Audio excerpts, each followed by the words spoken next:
Hello everyone, आपका बहुत बहुत स्वागत है आपके अपने ही चैनल फैक्टोक्रेसी में।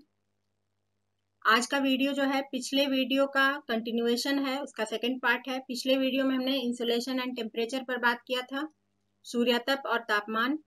आज हम उसी के अगले पार्ट पृथ्वी का ऊष्मा बजट या हीट बजट ऑफ अर्थ पर बात करेंगे। जैसा कि मैंने कहा था कि ये अगर इस पर बात करेंगे तो काफ़ी वीडियो लंबा हो जाएगा, तो ये हीट बजट पर आज का वीडियो जो है वो सेपरेट वीडियो होगा और इस पर ही इसके विभिन्न पक्षों पर आज हम बात करेंगे।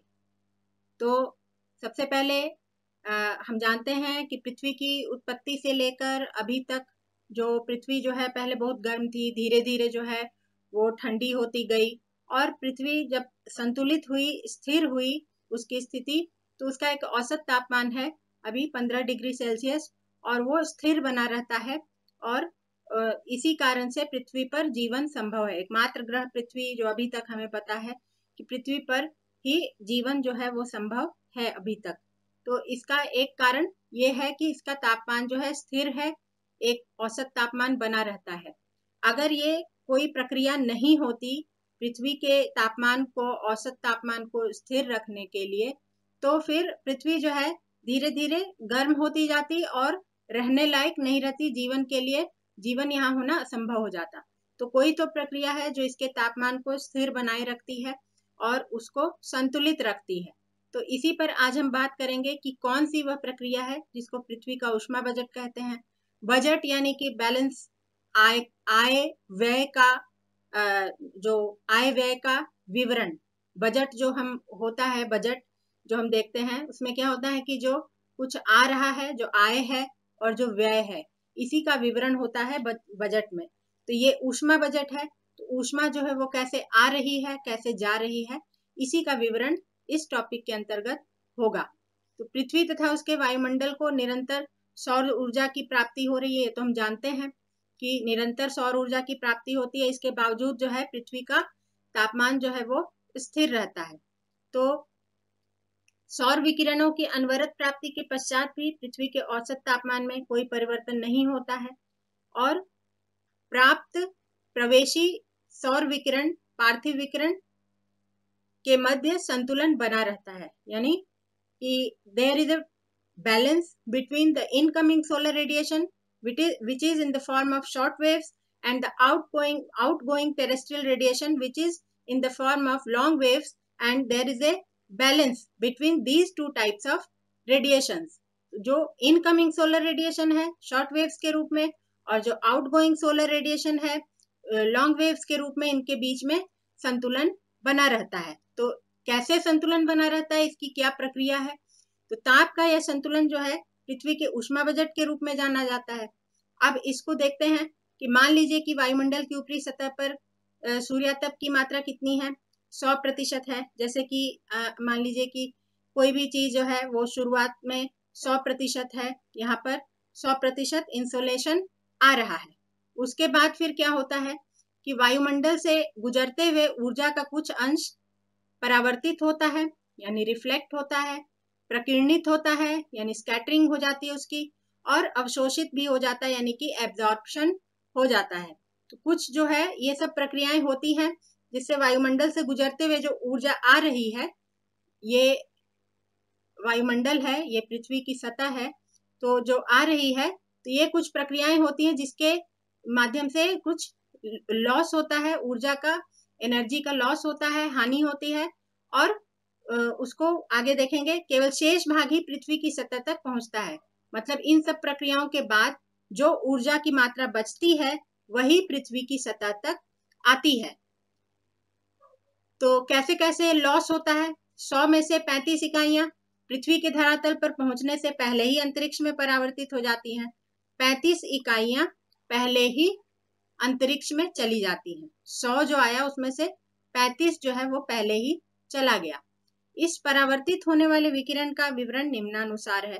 बादलों के कैसे कैसे कौन कौन कितना परावर्तित करता है? तो बादलों के का ऊपरी छोर जो है वो 27 यूनिट्स परावर्तित करता है। पृथ्वी का हिमाच्छादित जो क्षेत्र है वो 2 इकाइयां परावर्तित करता है, और जो वायुमंडल द्वारा अंतरिक्ष में जो प्रकीर्णन होता है वो 6 यूनिट्स का प्रकीर्णन होता है। तो टोटल जो है कितना हो गया, 35 यूनिट्स हो गया। तो सबसे ज्यादा जो है बादलों के ऊपरी छोर से परावर्तन होता है, 35 यूनिट्स का ब्रेकअप है ये। तो 35 यूनिट्स में 27 यूनिट्स बादलों के ऊपरी छोर परावर्तित कर रहे हैं, 2 यूनिट्स जो है पृथ्वी के हिमाच्छादित क्षेत्र परावर्तित कर रहे हैं, और वायुमंडल द्वारा अंतरिक्ष में जो प्रकीर्णन हो रहा है, स्कैटरिंग जो हो रही है, वो 6 यूनिट्स हो रही है। सौर विकिरण की इस परावर्तित मात्रा को एक नाम दिया गया है पृथ्वी का अल्बीडो, अल्बीडो ऑफ अर्थ, एल्बीडो ऑफ अर्थ कहते हैं किसको, ये जो 35% पार्ट जो है ये वापस जो चला जाता है पृथ्वी की सतह पर आने से पहले ही, ये एल्बीडो ऑफ अर्थ कहलाता है। अतः सौरिक ऊर्जा के इस 35% भाग का वायुमंडल तथा पृथ्वी को गर्म करने में कोई योगदान नहीं रहता है। प्रकीर्णन जो है वो किसके द्वारा होता है, जो प्रकीर्णन होता है, जो हीट लॉस में जो प्रकीर्णन की प्रक्रिया होती है, स्कैटरिंग की प्रक्रिया होती है, वो किसके द्वारा होती है, वो जो वायुमंडल में धूल कण मौजूद होते हैं और जो गैसीय कण मौजूद होते हैं उनके द्वारा ये प्रकीर्णन की प्रक्रिया होती है, और ये सभी दिशाओं में होती है ये प्रक्रिया। मतलब ये ऑब्वियस है, it happens in all direction, towards the earth, towards the space and towards the atmosphere. सभी दिशाओं में ये प्रकीर्णन की प्रक्रिया होती है, और इसी का कुछ हिस्सा जो है वो पृथ्वी तक आ जाता है और कुछ जो है वो अंतरिक्ष की तरफ चला जाता है। शेष सौरिक विकिरण की 65 इकाइयां निम्न प्रकार से अवशोषित की जाती हैं। जो 35 तो जो ये एटमॉस्फेयर है, तो 35 जो है वो तो पहले ही चला गया। अब जो आ रहा है वो कितना आ रहा है, ये आ रहा है 65 यूनिट्स। तो 65 यूनिट्स जो है वो किसके द्वारा कितना कितना किसके पास पहुंचता है, 65 का कितना हिस्सा किसके पास पहुंचता है। तो वायुमंडल द्वारा अवशोषण जो होता है वो 14 इकाइयों का होता है, और पृथ्वी के धरातल द्वारा जो अवशोषण होता है वो 51 इकाइयों का होता है। तो दोनों मिलाकर के 65 यूनिट्स हो जाते हैं। तो पृथ्वी के धरातल तक जो 51 इकाइयां आ रही हैं वो कैसे कैसे आ रही हैं, किन किन प्रक्रियाओं से आ रही हैं। एक कुछ प्रक्रिया प्रकीर्णन की प्रक्रिया, जो अभी हमने देखा कि हर डायरेक्शन में प्रकीर्णन की प्रक्रिया होती है, तो उसका कुछ हिस्सा जो है पृथ्वी तक भी आ जाता है। तो कुछ हिस्सा जो है 51 में से कुछ यूनिट्स प्रकीर्णन के माध्यम से और कुछ प्रत्यक्ष विकिरण के माध्यम से आ जाता है। पृथ्वी द्वारा अवशोषित ये 51 इकाइयां पृथ्वी पार्थिव विकिरण के रूप में पुनः लौटा दी जाती हैं। पृथ्वी जितना प्राप्त करती है 51 इकाइयां, उतनी ही इकाइयां ईमानदारी से वापस लौटा देती है। तो कैसे कैसे लौटाती है, मतलब कितने यूनिट्स जो है वो किधर जाती है।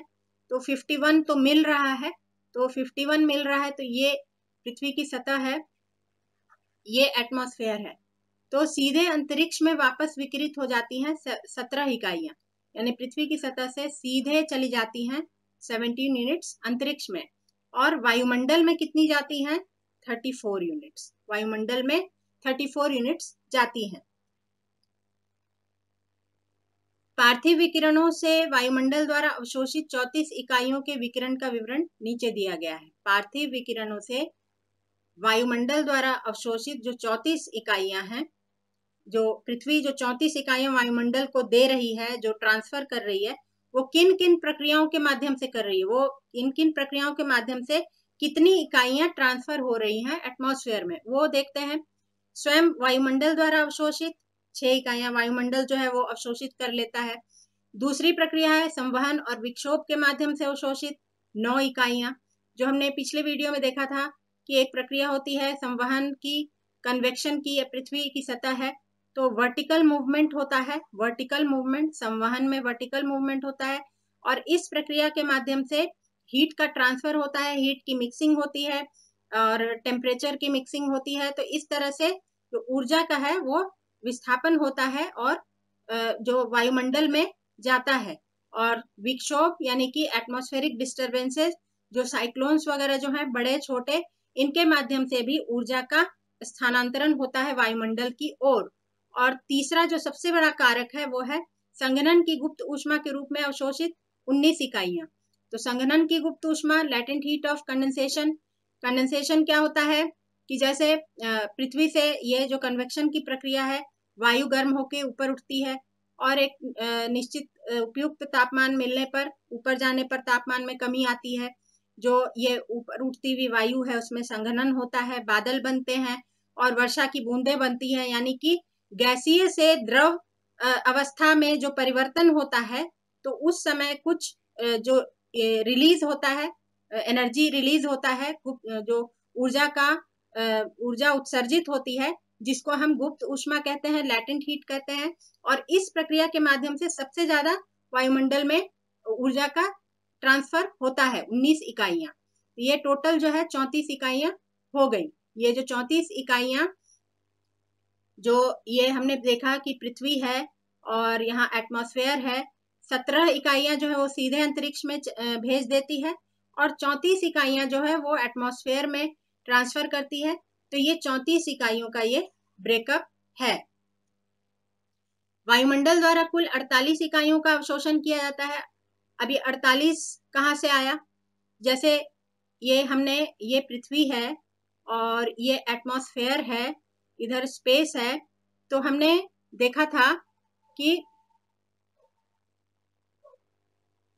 जो 65 इकाइयां जो आ रही थी उसमें वायुमंडल द्वारा अवशोषित 14 इकाइयां थी। मतलब वायुमंडल पहले ही अवशोषित कर लेता है 14 यूनिट्स को, और जो 51 यूनिट्स बचती है वो पृथ्वी तक आती है प्रकीर्णन और प्रत्यक्ष विकिरण के माध्यम से।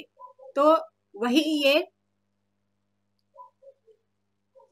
48 इकाइयां कैसे, जो इनकमिंग सोलर रेडिएशन से 14 यूनिट्स वायुमंडल ने अवशोषित कर लिए पहले ही, और जो पृथ्वी की सतह से जो वापस जाता हुआ जो विकिरण है उससे जो 34 यूनिट्स का ट्रांसफर हुआ वायुमंडल में, तो ये दोनों मिलाकर के कितनी हो जाती हैं? 48 यूनिट्स।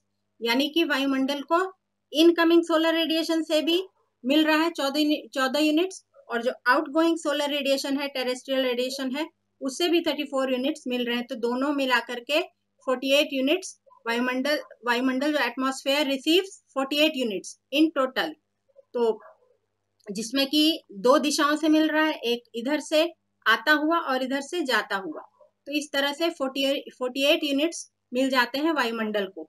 अब वायुमंडल जो है विकिरण द्वारा इनको भी अंतरिक्ष में वापस लौटा देता है। अतः और कैसे लौटाता है? पृथ्वी के धरातल तथा वायुमंडल से अंतरिक्ष में वापस लौटने वाला विकिरण इस तरह है। किस तरह है कि पृथ्वी द्वारा वापस लौटने वाला विकिरण जो हमने देखा था कि 17 इकाइयां जो पृथ्वी डायरेक्ट अंतरिक्ष में भेज देती है, 17 यूनिट्स वो, और ये जो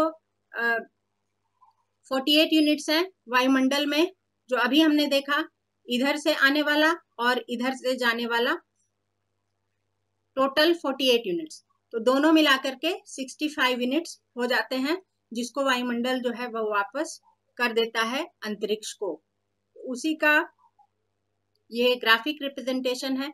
जो शॉर्ट वेव रेडिएशन आता है, जो ये 100% आ रहा है पहले, तो कुछ जो 35 यूनिट्स जो है वो एल्बिडो ऑफ अर्थ के रूप में वापस चला जाता है पहले ही। तो वो बादलों के ऊपरी छोर से जो परावर्तित होता है 27%, और हिमाच्छादित क्षेत्रों से परावर्तित होता है 2%, और जो अंतरिक्ष में विकिरण जो चला जाता है 6%। तो ये जो है इसका ग्राफिक रिप्रेजेंटेशन है। और ये जो लॉन्ग वेव रेडिएशन जो वापस जा रहा है वो किन किन पार्ट्स में जाता है, किन किन प्रक्रियाओं से जाता है, वो इसका है। जैसे ये रेडिएशन फ्रॉम अर्थ 6%, फिर कन्वेक्शन और टर्बुलेंस के रूप में, संवहन और विक्षोभ के रूप में 9%, और संघनन की गुप्त ऊष्मा के रूप में 19%, जो हमने देखा, उसी का ये ग्राफिक रिप्रेजेंटेशन है।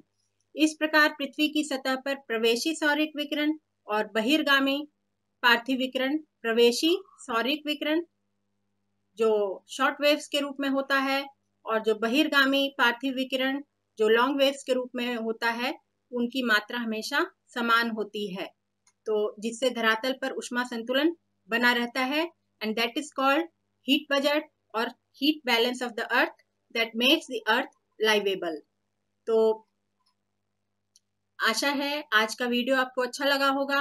अगर थोड़ा भी अच्छा लगा तो आप इसको वीडियो को लाइक करिए। आपका एक एक लाइक, एक एक जो आप सब्सक्राइब करते हैं वो मेरे लिए बहुत मायने रखता है। तो आप सब्सक्राइब करिए, लाइक करिए, शेयर करिए, कमेंट करिए, और जो कुछ भी अच्छा लगे बेल आइकन को दबाना ना भूलिएगा, जिससे कि आपको नोटिफिकेशंस मिलता रहे, मुझे मोटिवेशन मिलता रहे। तो ये करना ना भूलिएगा। तो अगले वीडियो में फिर हम जल्दी ही एक नए टॉपिक के साथ मिलेंगे। तब तक के लिए गुड बाय, और इतना समय देने के लिए आपका बहुत बहुत धन्यवाद।